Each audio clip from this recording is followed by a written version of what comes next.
He is the majority whip there. So, Senator, always good to have you. Thank you for coming in on Saturday. I know you guys are working Thanks, Neil. today. I was talking to your colleague just before Senator Casey. I was talking to Senator Coney of Texas earlier. You are working today, and is it to get ready for the Barrett nomination? Is it to counter Democratic moves to either push that vote back or do something to blunt it? What? Well, kind of all of the above, actually. But, I mean, mainly the reason we're here is so that Democrats can continue to protest. We had a series of procedural votes yesterday. They're trying to do everything they can to delay or block her nomination, and the Senate is in session this weekend. We are setting up for a vote tomorrow at 1 o'clock. It's what we call a cloture vote. It's a procedural vote. As long as we have every Republican here and available, we'll win that, and that will set up a final vote on Judge Barrett's nomination for Monday evening. But under the Senate rules, there are 30 hours of post-cloture debate. We expect the Democrats to use all those hours so that they can continue to demonstrate to their supporters out there that they're protesting this and doing everything they can to stop it. And that's essentially what we're doing today. They're going to come up with what we call live unanimous consent requests on the floor. We have to have somebody there to object to those. They'll be making speeches throughout the day, and both today and tomorrow.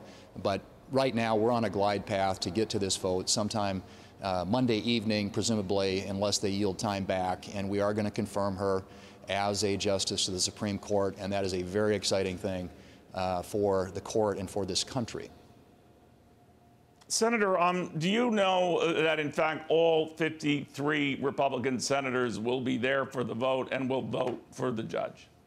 We will have, I hope, everybody there. That's the key is making sure that that we have a full attendance for a big vote like this. We may not have all 53, but we'll have enough to confirm her. We need 51 votes out of the 53 Republicans. And, obviously, there are a couple of our folks who are continuing to evaluate and look at her record. But in the end, we're fully confident that when Monday rolls around, we're going to have the necessary votes to confirm her to the court. And everybody who meets her, Neil, including her opponents, the Democrats, can't help but walk away impressed with her qualifications. There is no question about that. The Democrats obviously are very dug in on this over what they feel are process issues and obviously ideology issues, but she has demonstrated that she's not somebody who's going to bring an ideology to the bench. She's somebody who is going to take the law, the Constitution, the facts, and as they are written, and apply them in an impartial way. And that's exactly what we want to see in a justice on the Supreme Court. You'll be stunned to hear that many Democrats don't believe that. But Senator, I'd be curious, is the vice president going to be around? I don't even know why I say just in case, but I guess just in case. Right. I mean, the vice president obviously is the president of the Senate, and if there is a tie, would cast a deciding vote. Yes, presumably he will be available if necessary. I don't anticipate that we will need him, but we don't want to leave anything to chance here. This is a really important vote, one of the most consequential things that the United States Senate does, and we expect to carry out that duty and that responsibility here in the next couple of days. It's safe to say still that, just as in the Judiciary Committee itself, no Democrats will be participating, no Democrats will be voting on Monday. That would be an historic first by either party, just snubbing a nomination altogether. Is that still likely the case? Yeah, I mean, I think that's the case. They're under so much pressure from their leadership right now. This has become unfortunately, the Democrats have really politicized the court by their tactics and what they've done, not showing up at the Judiciary Committee where her nomination was reported out, not showing up yesterday on the floor when it was called up. They're doing everything they can to protest this. But the truth of the matter is, a lot of Democrats look at the court as an auxiliary legislature where they can try and get policy outcomes and results that they can't get through the two political branches of our government. And that's not what the court is about. And Judge Barrett represents what we believe the court should be about, and that is a constitutionalist and somebody who is going to, in an impartial way, apply the law and the Constitution.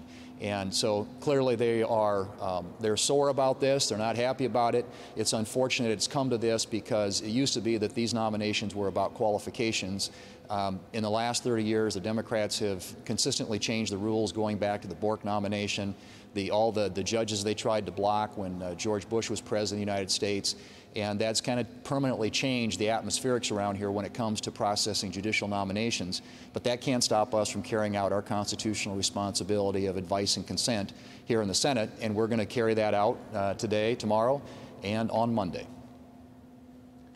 Senator, you've been very patient. I know you got to get back to work here. On stimulus, it looks dead to me. It's not happening. Am I right? I think that's a fair bet. They're still talking, but the idea that we could even mechanically process it and get it across the Senate floor between now and the election becomes increasingly remote as each day passes. The House would have to be called back in. They got to write the language. We'd have to follow all the procedural, deal with the procedural hurdles that we would have to deal with in the Senate. But my view on that, Neil, is it's not a question of if, it's a question of when. This will get done. We know we have to do more. We just think it ought to be targeted. It ought to be fiscally responsible. It shouldn't be this all-or-nothing approach that Nancy Pelosi is proposing, which is you do it my way or the highway, and it's way too much money. It's spending money on things that are unrelated to the coronavirus.